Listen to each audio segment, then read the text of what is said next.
Welcome viewers, I'm Mamta. Today we'll be doing chapter 3 of class 11th, which is the basis of human behavior. Continuing the chapter, we are doing the last part of the chapter today, dealing with the cultural basis of behavior. Now, till now we were talking about how biology influences our behavior. Now we are trying to understand the man-made part of the environment, the culture. Now, every biological behavior also is governed by the culture, and cultural behavior governs the biology as well. Now, because human behavior is very complex, so obviously not just biology but culture both influences human behavior. So a simple thing like what we eat, earlier it was not pizzas and burgers, now it is that. So everything changes with time. Now the cultures are changing very fast. We are trying to adopt the values of the Western culture, and Westerners are trying to adopt the values of the Indian culture of spirituality. It can be a simple aspect like a way of life, a lifestyle, a language, a way of thinking, our values. All these are a part of the culture. So right from what we eat, the way we dress, and to the way we think, our ideas. There was no concept of computers, laptops or netbooks 50 years back. There was not even a concept of internet 50 years back. Now the networking has got so fast and the space is constricted. The whole world is one. That is because of the cultural change. The concept of Eskimos, the way they build their houses, very different from the way we build our houses, or the deserts area, the way they live in their life. So that's a concept of culture. Now, there are certain cultural tools that we talk about. So let's say talking about the concept of an iPad or an iPhone, that's a cultural tool, which our grandparents may not be able to understand because it's a very different tool for them, something that they have not been able to relate to, which was not there in their time. So that's one aspect. It could be the way we eat. Some people eat with their hands, that's their culture. Some people eat vegetarian or eat egg or non-vegetarian, that's again a part of their culture. What is acceptable in their society? Now, the cultural concept also comprises of three major aspects. One is known as enculturation, the other is known as socialization, and the third is known as acculturation. These are the three aspects that we are going to cover in the concept of culture influence, because all this is a part of cultural transmission. You know, like we have the genes which are transmitting the biological information, we have a concept known as the memes which are transmitting the genetic information or the cultural information. So one is the genes for biological, one is the memes for the cultural. So this transmission also is very important like biological one. Biological one, like we talk about the genetic preparedness. The psychologist Keller talked about the genetic preparedness concept, that are the genes interacting with the learning environment, are the genes interacting with the way we are dealing with outside. So biological transmission can be the same for everyone, but the cultural transmission is outside. So this kind of a learning that happens, or the changes that happens, the evolution which is psychological, that is basically two kinds of dual inheritance, the genetic one and the environmental one. We call it the dual inheritance, which comprises of two processes. Top down processing, which is from the parents to the child, that is where they learn their culture. Parents are teaching deliberately to the child the way they have to behave in their setting, what is acceptable, what is not. Similar to that is the bottom up, which is a child is teaching and the parent is learning from the child. That is the bottom up level of inheritance and the learning outside. Now we also have in culture concept a lot of transmissions are happening which is very deliberate, and at the same time, you know, it could be a simple thing like a schooling is changing from the time there was a Gurukul setup. Then there was a time where children were having a lot of value system, value based education, and from the time now where the children are very techno savvy and everything is happening at such a fast pace, even the changes are happening in such a fast pace. So a class 12 child feels a generation gap with the child of, let's say, class 6th or 5th. So that is how things are changing so fast. This kind of a transmission basically is dependent on the tools outside. So it could be a simple thing like languages, it could be a simple thing like the way we think, the way we handle ourselves with the products and the tools which are available outside. So thinking, ideas, mindset, our behavior, our language, our way of eating, our way of thinking, all of that is also changing. So coming to the concept of cultural transmission, the first and the most important concept known as enculturation. Enculturation means there is no direct deliberate teaching happening. We are just observing and we are learning. So let's say a person entering a temple and removes the slippers outside, bends and bows and takes the blessings. The child also observes that and does that. A concept of cooking. A child observes the parent doing it and also learns and imbibes it. A concept which is there, we are not labeling it, we are not creating it, that norm is already there, we are just imbibing it in us and following it without even realizing it. It's so automatic learning, such a quick learning. So a concept of a vegetable or the concept of a cereal is something that we imbibe because it is already existing, we just observe and follow it in our behavior. That is the concept which is so agreed upon by everybody and everybody is following it, so we also tend to automatically follow it without thinking about it. Second important concept in this is known as socialization. Now socialization is a concept which is again interdisciplinary, and it's a very general concept which talks about how we are born and brought up. So a family which is completely copying, let's say, a culture based on a spiritual aspect is socializing its people, its children, into imbibing those elements and becoming like that. So that is the aspect of socialization, the way we deal with others. It's basically we have parents in our head. The way they behave, we are behaving like that without even realizing it. That is socialization. So if a child says that my father is not at home, that means he has been socialized into dishonesty. Now obviously at times we had to lie about things, but then children pick up very fast. Children learn from all these things.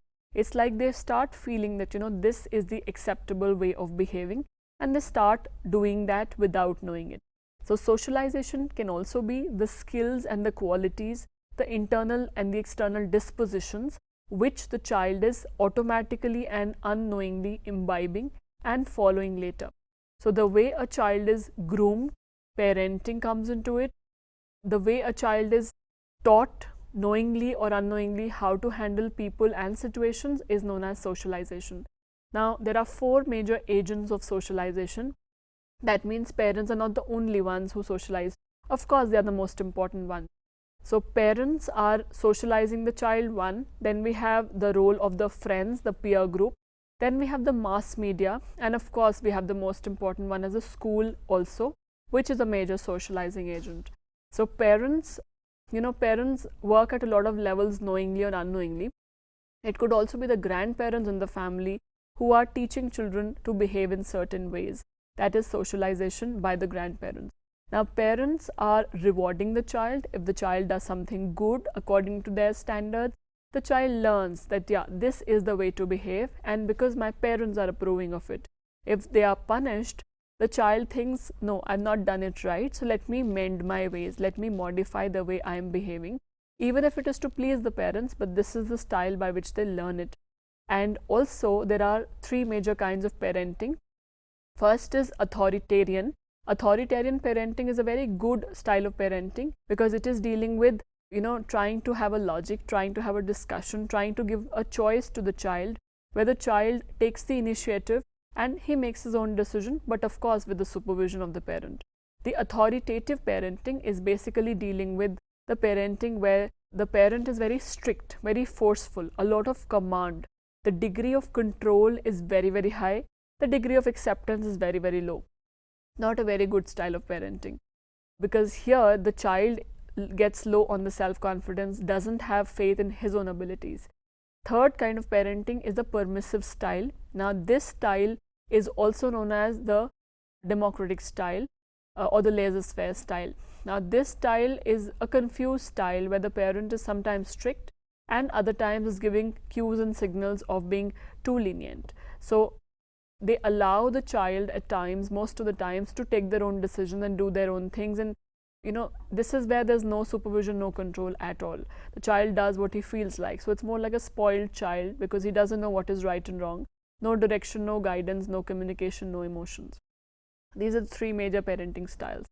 Second major agent of socialization that we have is the friend circle, the peer group. Now the friend circle are basically trying to develop a lot of qualities in the child, a lot of traits in the child, sharing, or let's say responsibility, or different kind of roles. The child is looking at the peer, their acceptance is very important, imbibing a lot of things in his behavior, developing an identity because of the friends. So a lot of times for the child, the family takes a backseat, particularly in adolescence, and the friends are very, very important. And the children in fact learn from their friends. A child who is sitting isolated will not be able to develop socially or emotionally because he is not interacting. Interaction teaches the child a lot on its own. So a child who goes out to play with different people is learning and imbibing a lot. Different kind of games that they develop, different kind of conversation that we have, discussion that they have, really develops them and prepares them to face and deal with life's challenges. That's about the peer group or the friend circle. Third, we have the school as a very important agent of socialization. Now school, think about a time, why do we go to school? What is the reason for going to school? The most important aspect is of course studying, which develops our cognitive functions. It develops our alertness. It gives in us a structure and a disciplined way, a routine way of living. It teaches us a lot of values. It satisfies our curiosities for knowledge. It also makes us very, very creative. That's major grooming which happens. It lays the foundation for the rest of the life. So before a child crosses 12th and moves on into college life and into the real world, the school is what is preparing the child to face the challenges which are laying ahead. So that's the major role of a school, where the child is prepared to try out a lot of things, develops that confidence, has faith in himself, and develops his various talents along with the academic excellence. That's about the school. Last agent that we have is the mass media.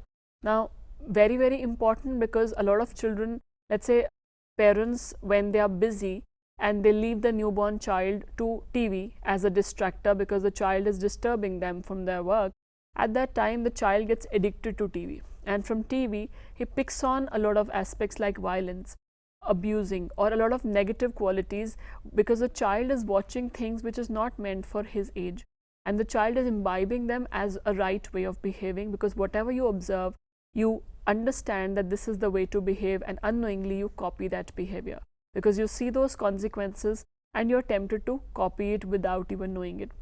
That's where TV, in fact, it's also proven by research that when we watch a lot of TV, it tires our brain and we ultimately are not able to do our work with full concentration. It's a sedentary activity. We are just sitting and watching something. Our brain is not relaxing but rather tiring itself, and we're not doing anything creative or learning anything. That's why it is not a very good agent of socialization. Of course, we can use it for the positive because it is an infotainment. Information and entertainment depends on how we are processing information. Are we aware of it? Last aspect of culture that we talk about is acculturation. Acculturation is basically dealing with direct and deliberate teaching, which is resulting in a lot of psychological changes. And in fact, cultural and psychological changes result from it. We have 4 various forms by which acculturation happens. Voluntary, suppose a person moves out for a job, it's voluntary.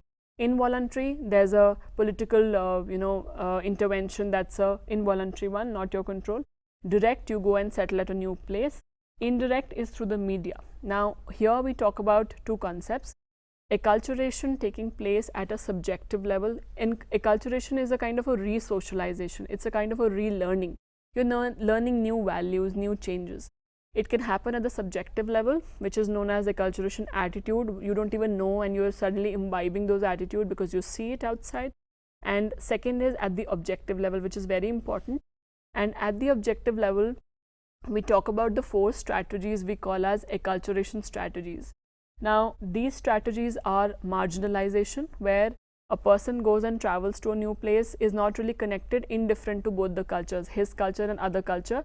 We also have integration, where the person is trying to integrate himself into the other culture as well as follow his own. Separation, where he only follows his own culture, and assimilation, he only follows the outside culture. These are the 4 major strategies. To summarize, we understood today the concept of culture, its transmission through the 3 major processes, namely enculturation, socialization, and acculturation. That's all for today. Thank you.